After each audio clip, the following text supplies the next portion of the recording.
and belonging. It also aims to partially relationalize the objects and look beyond their representational potential, focusing instead on the transformation of their innate materiality. As such, through engagement with materiality, the study suggests avenues for critiquing current views of migrant transnational connectivity. It means that the paradigm of connectivity as a regularity at the expense of disconnectivity is questioned. As a methodological unit in the study are taken material objects, and because material objects can be tangibly assessed, as a methodological unit of measurement in a transnational social field, as Bukakli has it, they provide a unique lens for tackling the questions introduced at the previous slide. Material connections are defined broadly and include all exchanges, such as parcels, visits, travels, returns, that involve material objects. In regard to the methods, the main portion of the study is grounded on the research into the material lives of 30 Russian-speaking migrants in Japan of both genders, but it also adopts some of the findings from an earlier study I undertook more than 10 years ago into the lives of 50 Russian-speaking women married to Japanese men.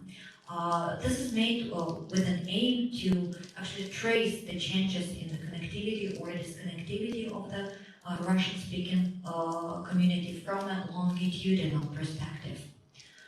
Methodologically, I drew on participant observation, interviews, and digital ethnography, and most of the interviews are based on the life history approach, with them conducted in the interviewees' homes. To the extent possible, I photograph the objects and also sample them. And also one of the layers that I have recently introduced to my research is ethnography visualization through sketching, and sketching has been performed by Maria Emilova. I also drew on the perspective of methodological individualism, which has been recently adopted by Friedman, for instance. Methodological individualism helps to avoid overemphasizing the cultural characteristics of people belonging to certain ethnic groups and focuses more on migrants' individual experiences and choices.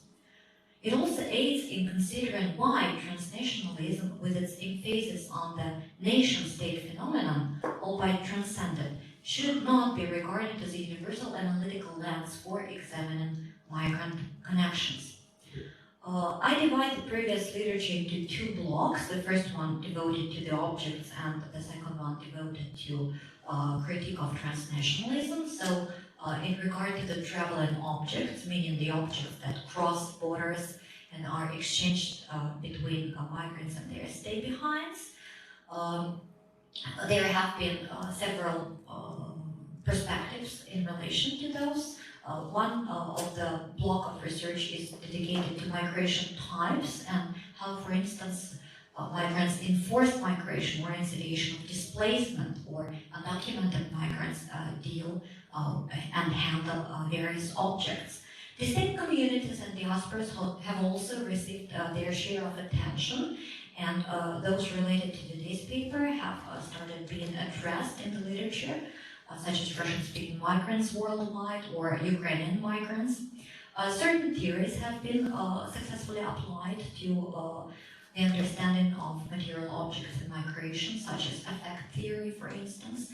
Certain items have received actually more attention than others. For instance, food. There have even been an interest in ethnographic film devoted, for instance, to a practice by Filipino migrants to exchange balik-bayan boxes.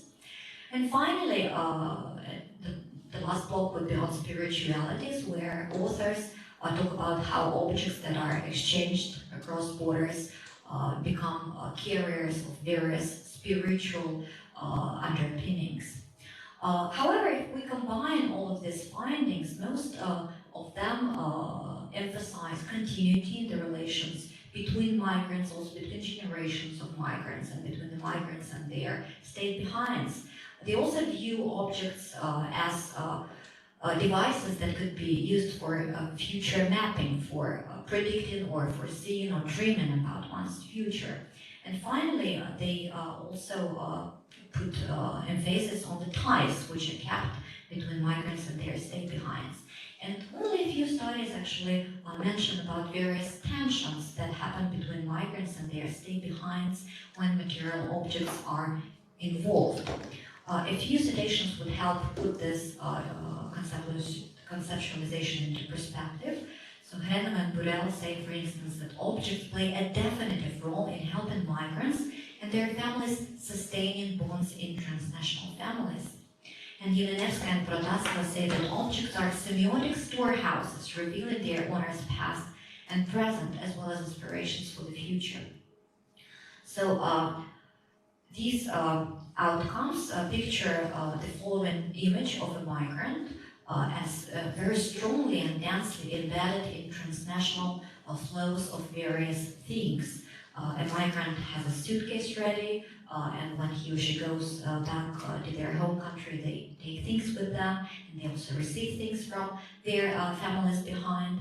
And when they are making their new homes in migration, they also use a lot of objects, both randomly, but also with a great emphasis on those of the national identity associations in order to build their livelihood. This is the image that we have from the previous studies.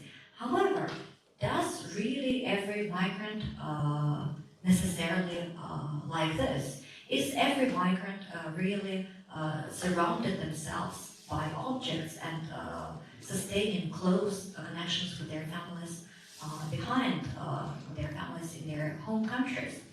And here we have a migrant who does not have any of this, and we have a question mark on top of him, because we actually do not have conceptualization in the literature of how to address these situations, how to look at them. And this is exactly what I'm trying to do in my paper, is to print the cases when migrants are not necessarily strongly connected, when they are completely disconnected, or when they don't have any material objects to accompany this kind of exchanges.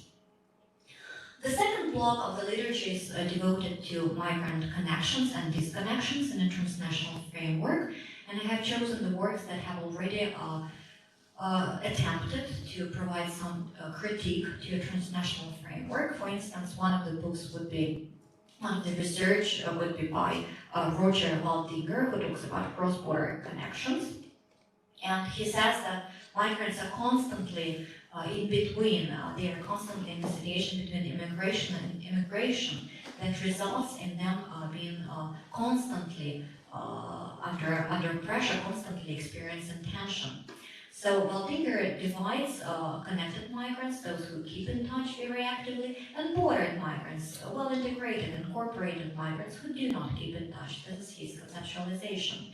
And as reasons for disconnectedness, he brings time differences, demanding job schedules, limited financial means, digital illiteracy, and political constraints. So we see that most of the reasons are here more or less negative: limited illiteracy, constraints. The emphasis is on the negative aspect. Waldinger has been criticized by some of the literature after him. For instance, Itchison says that Waldinger is too critical of transnationalism while being too uncritical of incorporation. So Waldinger assumes that any migrant would eventually integrate and incorporate, which is not necessarily the case. He also doesn't really talk about reasons for migration and changing those reasons along the life course of migrants and how they may influence the changes in the patterns of connections. And one of the assumptions that he also makes is that usually migrants keep in touch very strongly in the beginning of their journeys, and then as they integrate, their connections become less and less, which is not the case. We already know from some research, for example, from Anthropology, who said that sometimes migrants who are more integrated are actually more active in their transnational connections. So, some of the conceptualizations that these authors made are the following. They are looking at connections and disconnections in a transnational framework as a continuum with different mechanisms for relationship maintenance. Nowicka, for instance, calls transnationalism as exposing the continuities, the fractious, unruly, recusant, intractable outcomes of national socializations. Cross-border connectedness, as said by Bogagno, could would rather be understood as a set of potential and situated attributes which migrants can activate depending on the structure of opportunities that they face and on their social and family embeddedness, but also in light of their own needs, interests, and life projects. So again, what we see is that disconnection is viewed as a part of a connection, and the emphasis is made on the duality of lives, on the continuum consisting of varying functions, on the continuities as outcomes of socializations, and as a set of attributes that brings together both connections and disconnections. However, what we see is that disconnections aren't really given an individual place in this rhetoric. So the question would be, could disconnectedness and non-transnationality too be a productive mechanism in terms of one's mode of being in migration, rather than just an irregularity or a condition within a continuum? So once again, to imagine a little bit how transnationalism, for instance, is looked upon in the previous literature, is we have a sending country, a receiving country, maybe some other related country where migrants have family and friends also. And there is this transnational field, which is marked here in red. It is also sometimes called third space. And the migrant is not really in the receiving country. He or she is, to a certain extent, participating in this transnational field, and we see relations that go in different directions and a lot of also material items that are exchanged in this framework. But once again, is this really necessarily so for every migrant? And the question would be, is transnationalism or transnational framework really such a liberating perspective? We know that it's being called as a space of resistance sometimes, and as a space that gives forms to different understandings of nation.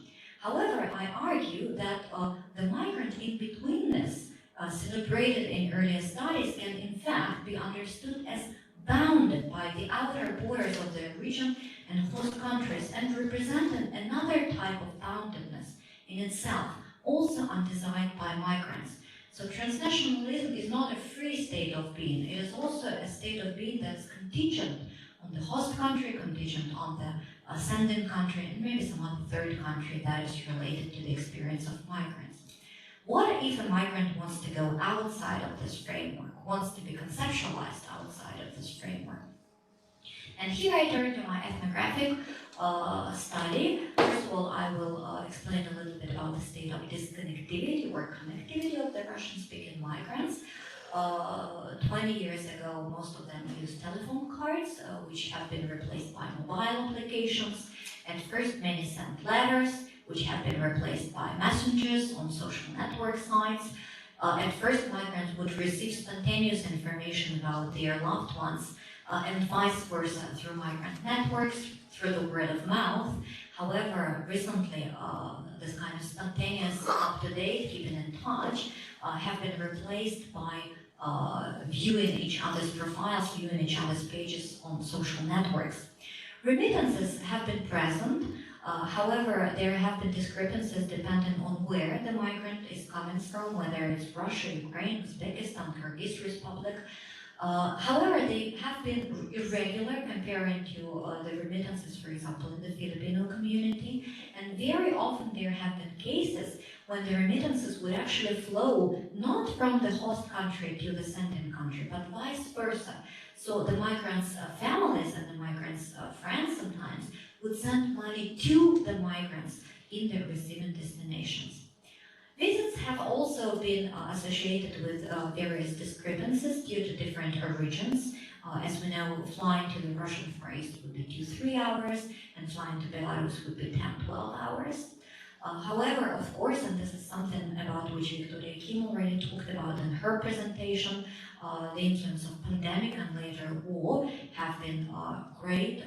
Both social network platforms have been curtailed. We know that, for instance, Instagram and Facebook are now not available for the users in Russia, and the spontaneous up-to-date is not possible. And visits, of course, there were restrictions both on the side of the Japanese government, but also after the war, there happened the airspace ban over Russia, and now the airfares are extremely expensive, and people usually have to undergo multiple transits in order to reach the destination. So a flight that used to be 10 hours before could turn into a day and a half journey right now. And at the same time, we also have to keep in mind that even with all this, there have always been migrants that never kept in touch with their loved ones, with their families and friends, not through any kind of obligations or phone calls, and of course not through the use of material items. I have broken down the ethnographic cases into 3 groups. I have 6 examples, however today I will only introduce I think half of them. And these 3 groups are conceptualized to show the following: that keeping in touch with those left behind is not a universal experience for migrants, that homeland culture, national past, and identities may not be a cherished heritage, and that items brought from one's country of origin may not grow in nostalgic value. So the first group of examples relates to staying out of touch completely, and because these cases are more or less straightforward, I will leave them out, but I will talk about a situation of unclaimed items.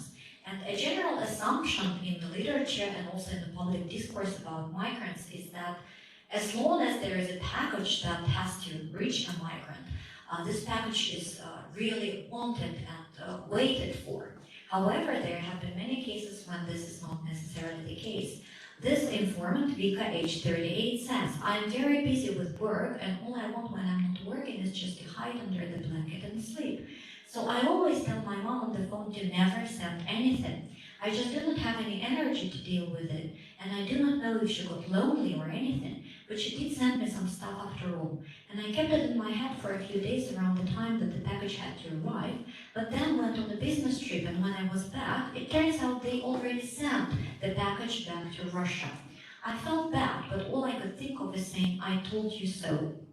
So we see here that Vika is critical of such sentiments as dependency or loneliness that her mother is showing, and that she cherishes such qualities as being a hard worker, a professional worker, a successful person, and also an individual person. So in her situation and some other situations in my sample, we have had a situation when either the items were unclaimed or they were not necessarily being cherished. The next set of cases is related to items as holders of unwanted stories and information, and here is a narrative. "An item should bear with it a story," says 47-year-old Inessa, "a thing that was purchased by our parents under socialism when there was literally nothing, to just bring here those vases that my mom obtained as a result of some grappling in a never-ending queue. For me, they bear no meaning." So Inessa distances herself from the historical past of her home country, from communism, from socialism, and even though these vases are in fact really pretty, and even though they mean a lot for her parents, she thinks that this is not something that she wants to use to identify herself with. So she chooses a rather detached and cosmopolitan identity. The next example would deal with situations when informants actively negate their national identity, or even better put, negate a situation where they bring their national identity into a transnational sphere. So says Alchira, 26 years old, "I'm not a big patriot. In Tashkent, there is really a very mixed population, and we communicate in clans. We choose people who are close to you in spirit. I have never had anything Uzbek in me specifically. So no, bringing a big piece of mutton meat with me is not about me, by all means. If anything, perhaps some zira spices." And zira spices, as we know, it's cumin, and cumin is a very widespread kind of spice that is used in many international cuisines, which is in fact rather multicultural. So we see that Alchira doesn't want to be identified strongly with Uzbek roots, and in the same time, she also ridicules a picture of a migrant who could potentially bring a piece of mutton meat with him or with her to Japan. So she doesn't want to be seen as a kind of a migrant who would do such kind of actions as bringing items from a national identity spectrum to their host country. And the final set of cases relates to first decontextualization and declimatization of material items, and second to disposing of ritual material items, but I would only talk about the first one. So we have a situation of a fur coat. Here there is a bit of a picture. So I had this lovely beige coat with fur inside, says Lisa, and though it was just a little too hot and too chic, she's laughing for the Tokyo winter, it was still nice. However, imagine my surprise when I started finding pieces of fur all over my wardrobe. I could not figure out at first, but when I next wore the coat, I realized that it was shedding all my clothes underneath. My back, even my hair would have those streaks of fur all over them, and it was just mad. I later looked at some Russian-speaking friends here and realized that such items are just not meant for Japan's humidity and would get mold on them or shed. As it was an expensive piece, I took it back to Russia for my cousin to use. Apparently, it never shed even once since then.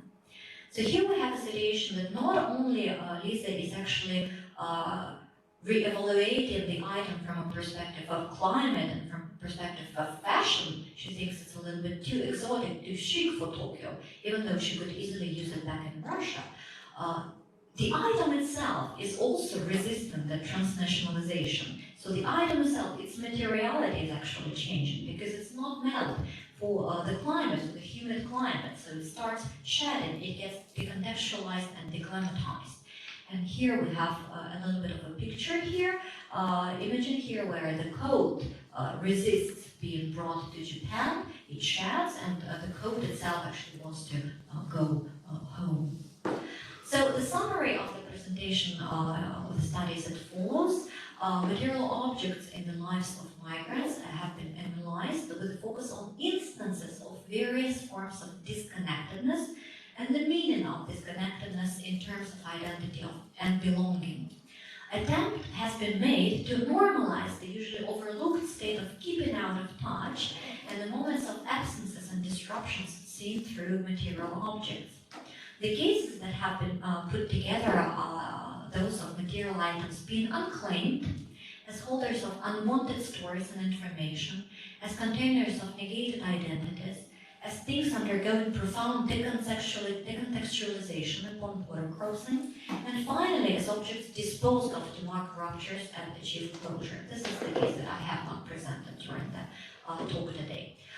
They have been divided into three overarching topics, which are keeping in touch with stay-behinds is not a ubiquitous experience for migrants, homeland culture and national past and identities may not be a treasured heritage, and finally, items brought from one's country of origin do not necessarily increase in nostalgic value. The conclusions are as follows. I argue that it is the lack of materially expressed connections is precisely the feature that links to the migrants' crafting of selves as self-contained individuals, as independent, loyal, persevering, cosmopolitan persons, free of the perceived burdens of ties and traditions. Material connections are often seen by the migrants as a disturbance in their everydayness and identities, rather than something that might enrich their lives through transnationalization. In many cases, the instances of material disconnectedness, in fact, bring wholeness to the migrants' identities. The migrants have striven for completeness in belonging to their noble visions of selves as people independent of their pre-migratory orientations. In regard to the reassessment or critique of transnationalism, it has been demonstrated that there is the presence of non-transnationalist orientations, although they are not necessarily connected to an indisputable affiliation with the host society. This perspective made it possible to critique transnationalism seen in the positivist terms of the migrants' lives spanning international borders. Methodological individualism adopted in this paper has made it possible to avoid reducing the findings to a characteristic of the Russian-speaking community in Japan. So I argue that some migrants, of course, stay in touch and sustain material connections more proactively than others, and similarly, in other migrant communities described as possessing a high degree of connectedness, such as the Filipino community, about which we listened to Victoria Kim's presentation, some individuals too may follow the described path of disconnectedness. As such, disconnectivity and non-transnationality can be seen too as much as a productive mechanism as their affirmative counterparts. So thank you very much for your attention, and this is my list of literature. Thank you.